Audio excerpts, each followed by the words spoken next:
What's going on, guys? Welcome back to the You Know Ball podcast. I am your host, Trill Bro Dude, and today we actually have a special guest in the house. We have a favorite of Sam's and of the podcast. We have Will, aka Nets or Magic Will, whatever he's feeling that day. What's going on, Will? How are you doing, gentlemen? It's great. It's great to be here. So, I know this is a Patreon only, right? This one. Yeah, people will see this though. So yeah, this is the bumper. It's okay.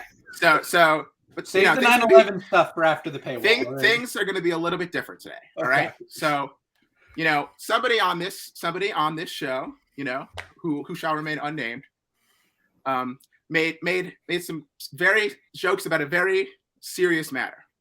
So, Trail, sex addiction is a very real thing. I have been a licensed sex therapist for over 5 years now. Let's go. It is not okay to make fun of someone who is a recovering addict. True. When a man loves his wife so much that it cannot be contained. NBA road trips go on for over 2 weeks. That's true. I have been working with clients in Wisconsin who shall remain nameless for about 4 years now. And in 2020, with the pandemic and, not being able to be with your wife because of hypothetically some sort of bubble that he was forced to be in, that's very hard on a man. And that is not a joking matter. Oh, thank you, Dr. Will. Yeah, thank you, Dr. Will. I appreciate Sex that. Dr. Will. I thought this was going in a Fauci bit way, and you know what? I think you're a similarly credentialed level of doctor to Dr. Fauci. It's true. Yeah, that's a good point. All right. Since Sam and I have been absolutely shitting the bed recently with our picks on Underdog, we once again lost. Somehow we were like, you know what? We just need a win. Let's go with one Jimmy Butler 3, lower on Trey's points, and we once again lost on our last pick. So we're pulling up the play-in picks for tomorrow, and we have Bulls Heat, and we also have the Thunder and the Wolves. So what are you feeling here? Is there anything? Okay, so I would fade Zach LaVine. Okay, you think he just had that huge game. Yeah. So 20. I was hoping that number would be a little higher. So we're gonna lower on the 26.5. Yeah, because in these games the top guys shoot more. Yeah. So they're not, even if he's inefficient. But I think I could see LaVine having a real hard time with rat mode. But proper rat mode, the Raptor, they quit on rat mode. That was diet rat mode. What we saw yesterday. This is pure uncut. This is back against the wall rat mode. Yeah, but not doing a bit will Jimmy guard DeMar or LaVine? I guess DeMar. I guess they would put him on DeMar because I don't know. Yeah, I want to fade whoever Jimmy guards. So that would probably be DeMar, I'm guessing. I mean, yeah. I just don't really think that LaVine's more of a catch and attack threat, and they kind of they don't really let LaVine run the offense as much. He gets a lot in transition. Right, he doesn't really. He kind of has actions run for him where it's they get him the ball where he needs to be. I think they'd probably put Jimmy on DeMar. So do we want to fade DeMar? I would fade DeMar. Jimmy's his daughter won't be there, so the Heat will make their free throws. God, his points are so low though. 22. Yeah, that is so low. God damn it. I think we should go higher. 22 is low. And okay. He kind of got embarrassed. Yeah. I was gonna say he had a real bad. We were just setting ourselves up for Jimmy locking in and just clamping DeMar for 16 points. And we were definitely, he's going to clamp him. He's so 100%. Strong. DeMar won't get through him. And then we look at the points. Vooch, 1.5 turnovers, higher. Okay, higher on. Okay, so this is so we're going only with 2 picks, okay? Oh, they can't be from the same team. Shit, I forgot. Oh, correct. Okay. So we'll go down to, do you want to do the Heat or the Thunder? 2, I was going to say, is it 2 total or You can do 2 from the same game, but as long as they're on different teams. Okay. Can we fade Josh Giddey? I refuse to accept the L. Okay. Here's what I'll say. 20.5 points is a lot. Yeah, fade that. All right, so we'll go lower. We're trusting postseason DeMar DeRozan, which is always a recipe for fucking failure. But this is what I will say with Josh Giddey, because on the preseason thing, I said Josh Giddey sucks. Yeah. Josh Giddey does not suck. He doesn't. But he is 1,000% a Shea merchant. Okay, that's your new pivot. Yeah. All of what he does is his guy completely ignores him to go double Shea. And like he's good at doing like that's like Bruce Brown stuff. Like congrats, you have Bruce Brown. Like congratulations. Tall Bruce Brown 2.0, another Australian. Congratulations on being the fourth most interesting young guy on your own team. Like yeah. The hate runs heavy here. I mean, as everyone knows, I took the L on Josh Giddey a few months ago. I think he's going to be good. But if we put $10 on that, you get 30. Use the promo code SLOP, $100 deposit match on Underdog, especially for the playoffs. You're going to want to go in, and you have 2 more days to do. We're recording this on Thursday. You have until Saturday morning to do the dance and do your team before the playoffs. It's a lot of fun. Hopefully Will brings us some good looks with the pick here, because holy shit, have we been bad with them recently. Yeah. So sign up for Underdog. And just, real quick, something else. Okay, let's say you have some pending litigation. Okay, and you're going to win a lot of money from a teenager that you're suing. You're suing a teenager because they slandered you. Yeah, they said you've got an ass like a fam. They threw a basketball somewhat near you. So let's say you have like literally millions of dollars and you want to sue this teenager. What you can do is you can go on Underdog Fantasy with the thousands to hundreds of thousands of dollars you've sued from a teenager. I just want to remind you, it's a teenager that you're suing. Yes. Okay. And a child. Yeah, like essentially a big child. So he's not going to have any resources. He's not going to be able to strike back. You can just sue him into the ground. You can put that money on Underdog Fantasy using promo code SLOP. If you had Ja Morant, for example, you go higher or lower. You could go higher or lower. Like let's make up a category for Ja Morant. Let's say like Shane. Okay, you could go like higher or lower on Ja Morant's Shane. This is just one guy that I'm coming up with. But just if you're someone who is suing a teenager, you can do this. Good.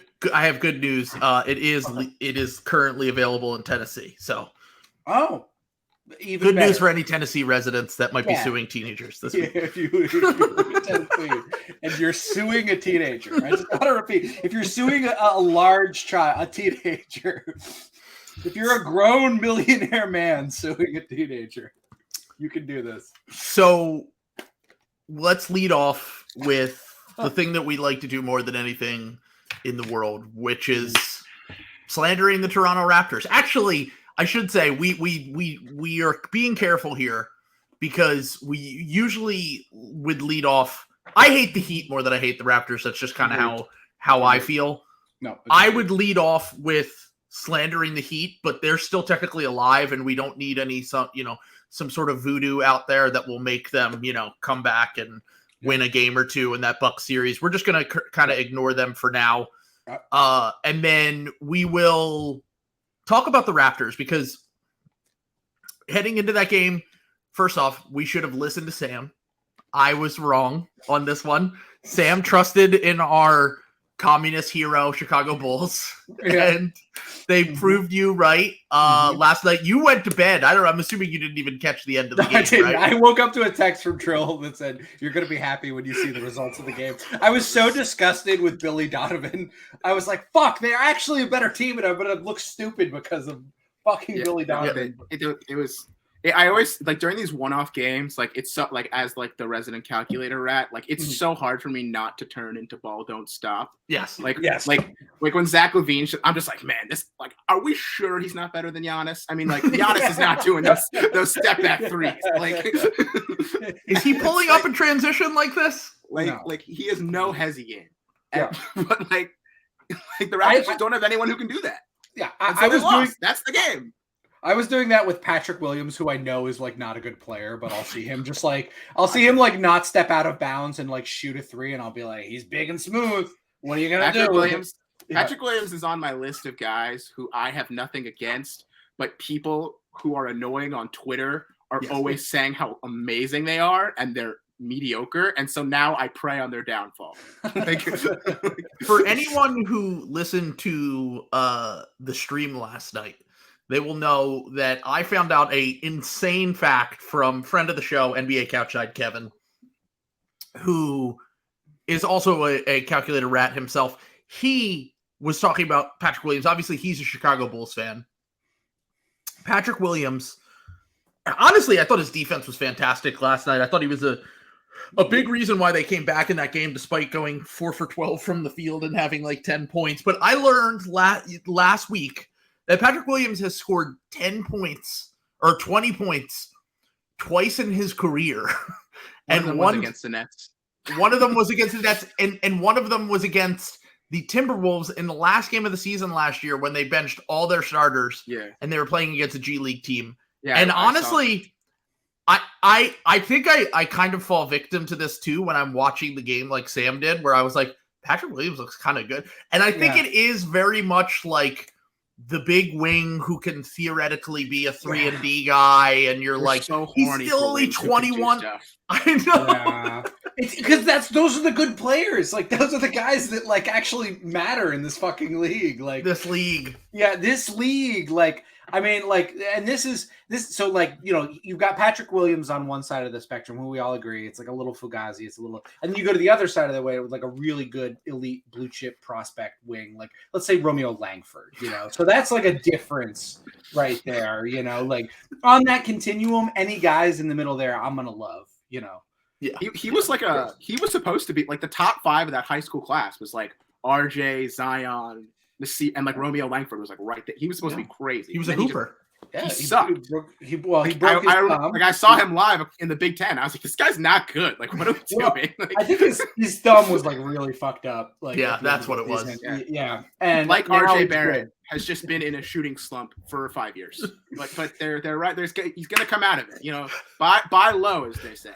Yeah, there's a guy on Celtics Twitter, friend of Celtics Twitter, Sam, who I was name searching myself to look for someone Raptors fans yelling at me. And he had a tweet that was like, we need to get Sam Sheehan for his RJ Barrett slander, and it was like from last year. And it was so hard for me not to pull the retweet trigger on that. He's so bad. He's so bad. I mean, Sam, you just credit.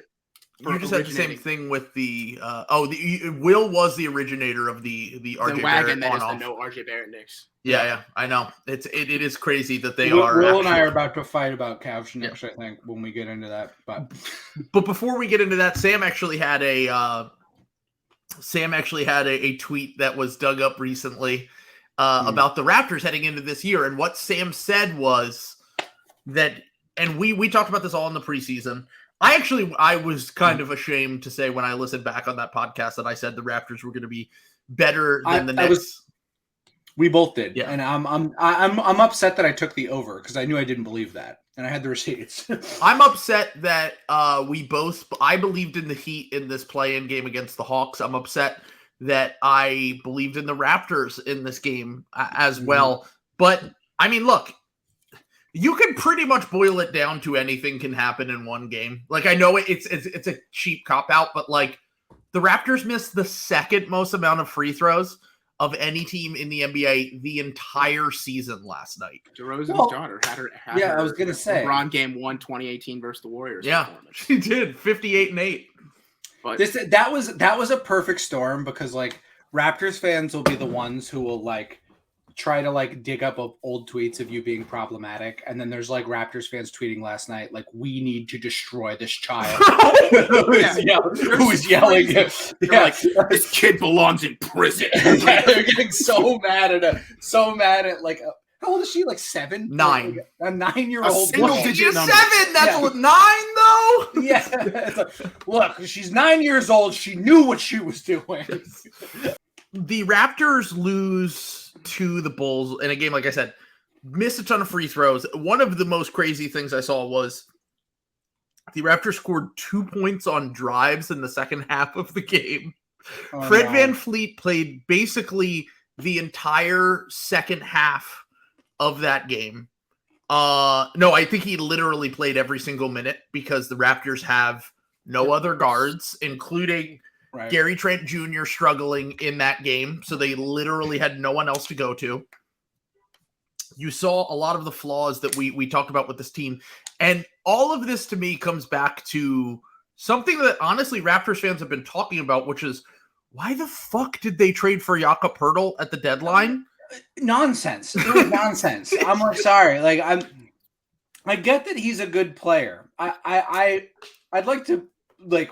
I think going back to the slop fest, I was baffled. I could not believe that they bought at the deadline. Yes, that seems like something because they were linked to Poeltl for a while, and I thought this is Masai trying to be big brained, like, oh, we're not gonna sell, because it made no sense. Like you literally only do that as a bluff, and it was like they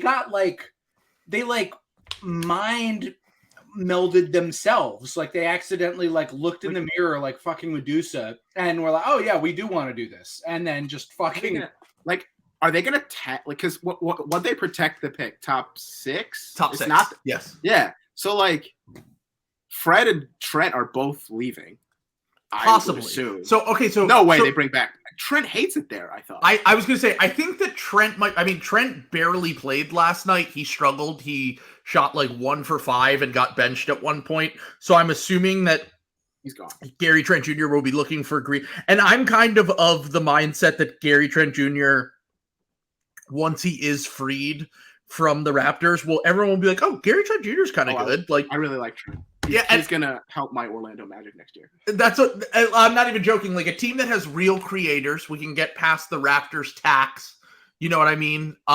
He's the only fucking shooter that they play. I know, and right. Well, Fred VanVleet and him, but VanVleet is also their main creator. Yeah, he has the ball the whole time. Yeah, exactly. It's like him or Siakam, so it does create certain issues for them, obviously. But the Jakob Poeltl thing continues to break my brain. But like Sam said, like you have.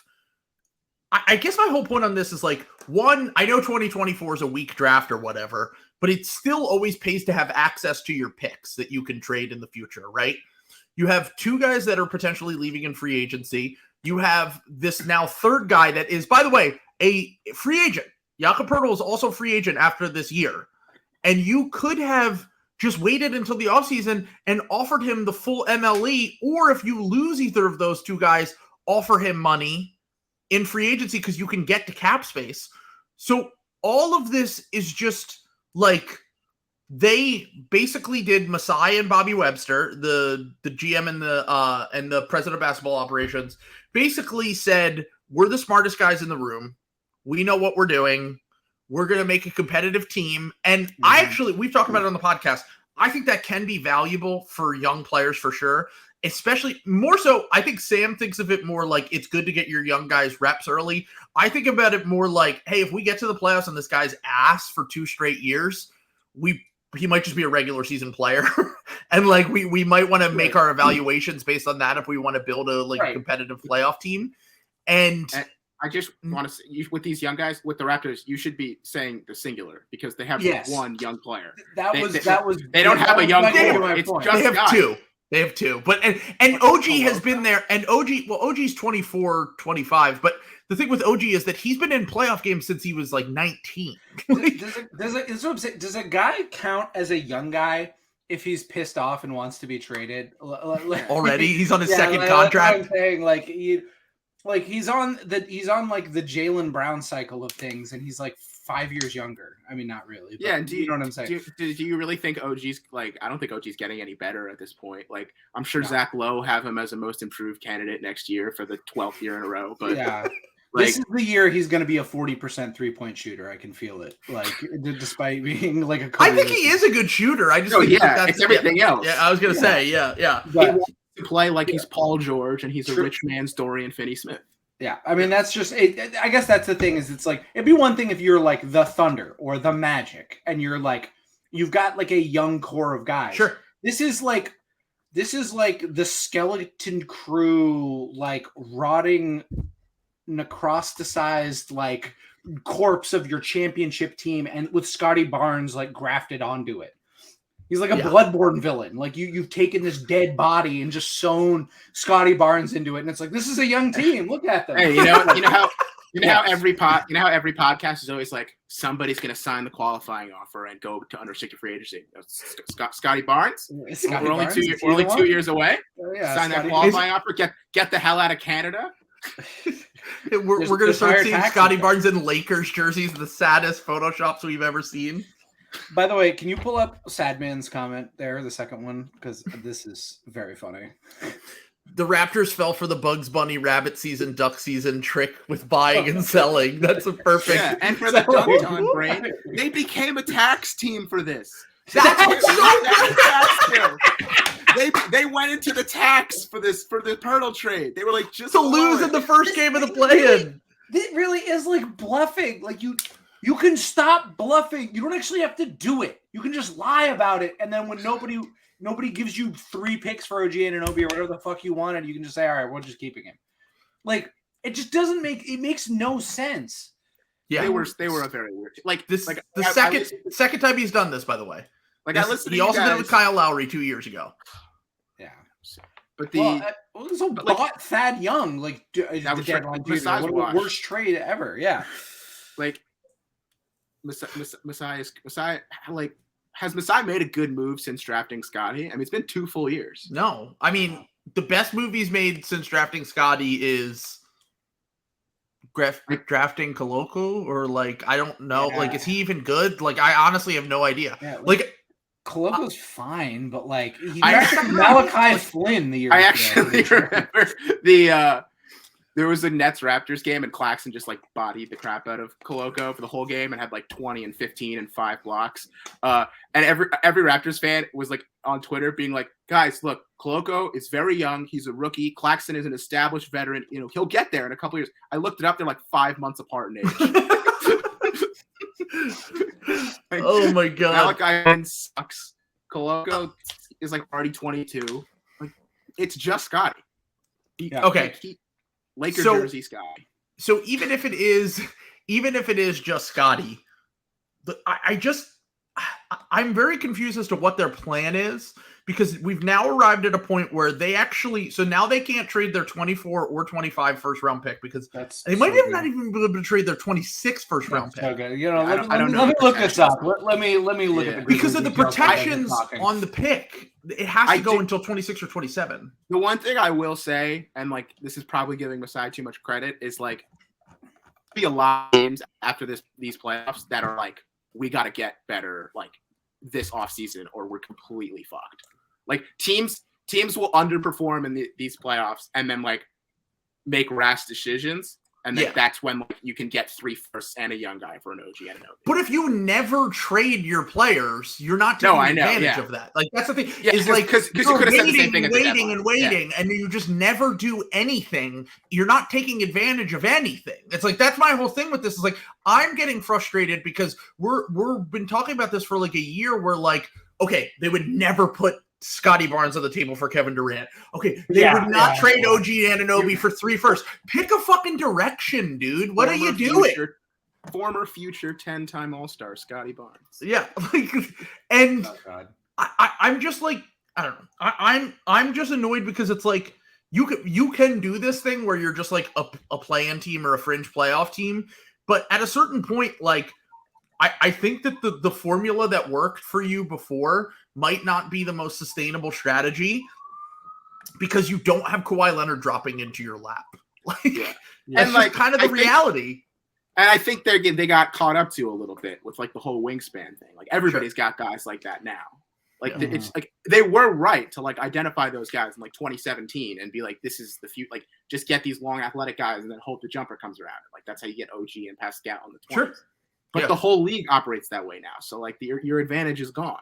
Yeah, exactly. And honestly, the Celtics did a better job because they got real wings who can create their own shot and do things. Billy King did a better job. Put some respect on the best GM in Celtics history. True, that's a good point. Very good point. Oh, Jesus Christ. But yeah, so I don't know. I guess I look at this Raptors team and I go, either make a decision, and OG's already talking in the press about like possibly extending, which he might be able to do now that they've changed the rules a little bit with the amount of money you're able to offer to guys prior to their free agency. If they're on your team, I would guess that Gary Trent Jr. leaves after the season. Maybe they can find a sign and trade for Fred VanVleet where they bring him back still doesn't explain the Jakob Poeltl trade to me. I think if you're the Raptors, you have to explore everything after this season, and consider like Pascal Siakam trades, consider OG Anunoby trades, consider literally everything that you've been so resistant to doing, so that you can have some sort of plan. Because all it feels like is just like you're going to be a middling team forever until you either get lucky with a draft pick, or once again a star falls into your lap in some capacity, which has only happened one time in the history of the franchise. So ultimately, I'm still just annoyed because I felt like everyone, including Raptors fans, including us, including everyone, was like, this Jakob Poeltl trade makes no sense. And I feel like last night was like a karma for them being so stubborn about their own strategy. Well, I just like, I guess what's just crazy to me is like, you alluded to me getting a ton of shit from like Raptors fans last offseason for like saying like people were too low on the Raptors a year ago. Now they're too high on them. Like, and it's because it's the same problem. They're going to continue to have this same problem. Top 10 in defense, bottom 10 in offense, completely dependent on. And that didn't even happen this year, by the way. Yeah, I was gonna say this. Like, you guys were talking, like I was listening to the preseason thing this morning, and you guys were talking about like hyping up their defense a lot, which like I agreed with. And if you had told that Sam that the Raptors were going to finish 11th in offense, you would have been like, "Oh shit, the Raptors won 50 or whatever." Yeah. But the problem they were really bad in the clutch. They were really bad in the clutch this year. Yeah. And also, well, why were they just like last night? Because they don't have shot creators. Like it's actually keep in mind their half court offense is still bad. They're like the best transition team in the NBA. I'm fairly certain. They're like a freaking March Madness team. Like those March Madness teams who press all games. Exactly what they feel like. Exactly. The NBA players are just too good for that to work against. Yeah, exactly. They were actually 14th cleaning the glass, 14th in defensive efficiency, and 12th in offensive efficiency. Yeah, they underachieved their net rating. Yeah. So like, you know what I'm saying? Like they were a little low. And I mean, I think what I said like 44, 45, which I think is about what they performed at. And it's going to continue to happen. There's no path forward unless you get a star. Like, let's say, per fucking haps Kevin Durant. If you want to fucking win right now, like, I'm so happy. If you don't want to win right now, trade Pascal Siakam and OG Anunoby in the seller's market that has been going on that might disappear in any fucking second. Like that, I don't know. He did the Danny Ainge thing, like of like trying to like crush a trade. And I think the Gobert, they might be victims of the Gobert trade where like Masai was like, I can do better than that. And it's like, no, and you can't. I mean, Masai's been, because when did Masai start in Denver? 2008? No. He started, he was only there for like 2 years before he got the Raptors job. So 2011. He did the Carmelo trade. I know which was 2011. And then he left so like I think that was his first year. Great trade. Okay. But like, even from like 2010, like I feel like sometimes these older teams are just so much smarter than they used to be. Yes. That like Masai used to be able to like swindle these stupid teams. And like there just aren't that many of those stupid teams anymore. Or Danny Ainge is just taking advantage of the last one. Or Ainge just, predatory lender Danny Ainge. Yeah. he is the rocket mortgage. I said this on Twitter. Like, I know this is not like the Gobert slander hour, but like Gobert 100% has a Hall of Fame resume. Like if you just look at it blindly, he will never get a single vote. I would just be like, oh fuck that. Absolutely not. I guess just to close out like my thoughts on like Masai and the Raptors. I guess just what's so baffling about this to me is, I have a special hate in my heart for GMs that like play it safe, which is why I despise the Grizzlies. And I have a lot of respect for Masai for trading for Kawhi because that was a ballsy ass trade. Sure. He read what needed to be done. It went both as good and as bad as it could have happened. Like they won the title, but he also left. So like you got both sides of that coin. So I guess it's just baffling to me that he didn't see the writing on the wall again. Like he's doing the opposite of what won them the title. We kept talking about this. It's like a year ago we were talking about like should they make the all-in push for Kevin Durant, and then after that it was like should they maybe recede and do like a rebuild on the fly, and they just sat on their hands. If anything, they might have compounded the issue by trading for a player that is a free agent that they could have just got. Like, no one is giving more than the MLE to Jakob Poeltl this summer. You could have just signed him. I don't understand any of this. If the Raptors had Kevin Durant, they might not have been favorites in the East, but they would have been in the mix. Sure. They would have been one of the top 3 or 4 teams. Yes. They would have like and then you might even keep OG. It would have like Scott. It would have been like Scotty and Trent and exactly. But my last thing to Masai, I will say, is, dude, you are like 138 win season away from becoming the Wizards. So they better fucking figure some shit out. Yeah. Because I think their scouting department is too good to ever fully become the Wizards. But it's certain. What if they Watanabe was good and he just rotted on their bench for 2 years? Maybe they get more of a developmental coach instead of Nurse in there, and I mean, like Nurse. That's the other thing. If all these guys really fucking hate Nick Nurse, like changing the coach might just that could be the bet. Like if you want to be optimistic on the Raptors, is that like getting the fascist Nick Nurse off of the bench. I guess Nick Nurse was just a Kawhi, because like that first year, I was like, dude, this guy. Like Nick Nurse's first 2 years, I was like, this is the new Pop. Like, which is so funny. George Karl, actually. Like, I don't think he's that bad. Well, no, just mean like, where's the team thin? Like, he can only be your coach for like 2 years. Yeah, like, they're going to be great for 2 or 3 years, and then that's it. Yeah. I will say Sixers fans called Nick Nurse being a fraud from the jump. Although I will say he's still a very good defensive coach. But they definitely called a little bit of fraudulence with him when he honestly got outcoached by Brett Brown in that series, and the Sixers happened to lose. But like, I don't know, compare the rosters is all I'm going to say between those two teams. Last part here is that, so yeah, I just think the Raptors, and once again, their scouting department, they've really only missed on the Malachi Flynn pick. The problem is they don't make picks anymore.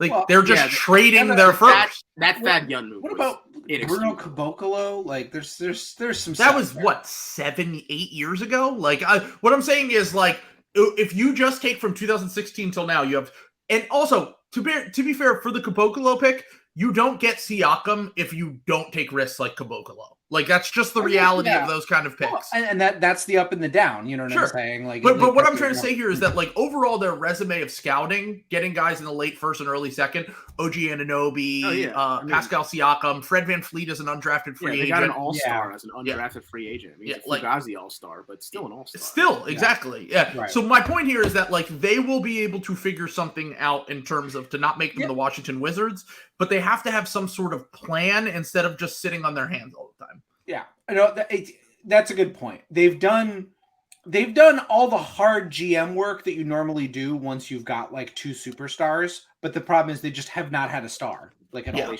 They should trade OG for Porzingis because it'd just be fun for anarchy purposes. I've said that before. I kind of like the Porzingis. Porzingis low-key had a kind kind of a monster year. Yeah, like it's the Wizards, so nobody cared, but like he was really fucking good this year. I kind of like that. Like I kind of like the fit of Porzingis on that team. Like, we're getting in a gross direction right now. But I'm just saying, I don't know. Sam's gonna get so mad when we talk about the Grizzlies. Let's go. Well, speaking of, this is the end of the public portion. If you would like to hear the rest of the episode, where we predict every playoff series, we give our finals matchup, our conference finals matchups, our selections, including obviously the Nets Sixers in the first round. The Celtics Hawks for those that want to hear Sam's opinions on more that. cancelable opinions from Will. Yes, anything like that. Link is in the description to sign up for the Ball Patreon. So check that out.